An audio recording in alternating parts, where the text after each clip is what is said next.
நேற்று முதராத்திரி படத்துக்கு போயிருந்தேங்க. என்னங்க படம் எடுத்திருக்கானுங்க.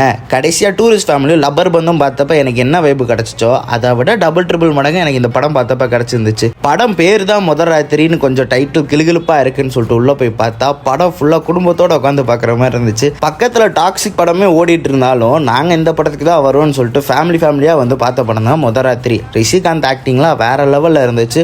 மருதுன்ற கேரக்டரை ரொம்பவே பெர்ஃபெக்டாக ஹேண்டில் பண்ணியிருந்தாரு. அதே மாதிரி ஹீரோயின் மாமும் சூப்பராக ஆக்ட் பண்ணாங்க. இதை நம்ம அவங்க நேரில் பார்த்தப்பே சொல்லியாச்சு. நேற்று நம்ம படத்துக்கு போயிருந்தப்ப வெற்றி சினிமாஸில் அவங்க வந்து விசிட் பண்ணியிருந்தாங்க. இந்த படத்தோட டேரக்டர் இந்த படத்தில் ஒரு முக்கியமான ரோல் ப்ளே பண்ணியிருந்தாரு. அது எனக்கு அவர் நேரில் வந்து சொல்கிற வரைக்கும் அவர் தான் டேரக்டர்னே தெரியல. அவ்வளோ சூப்பராக இருந்துச்சு. எனக்கு எஸ்பெஷலி இந்த படத்தில் ரொம்பவே பிடிச்சிருந்தது இந்த கருப்புன்ற கேரக்டர். அந்த கேரக்டரில் நடிச்ச இந்த கார்த்தி ப்ரோ ரொம்பவே சூப்பராக ஆக்ட் பண்ணியிருந்தீங்க. அண்ட் வர்ஷினி மாமோட ஆக்டிங்கும் வேற லெவலில் இருந்துச்சு. தேவையான இடத்துல மெசேஜஸும் தேவைக்கு அதிகமாகவே காமெடியும் நிறைஞ்சு படம் சூப்பராக இருந்துச்சு. இந்த படத்தை நீங்கள் ஃபேமிலியாகவே போய் பார்க்கலாம். ரொம்ப நாள் கழிச்சு நான் பார்த்தா ஒரு ஃபீல் குட் ஃபிலிம்னா நான் இதை தான் சொல்லுவேன். அண்ட் இதே மாதிரி நிறைய வீடியோஸ்க்கு நம்ம பேஜை மறக்காமல் ஃபாலோ பண்ணி வச்சுக்கோங்க.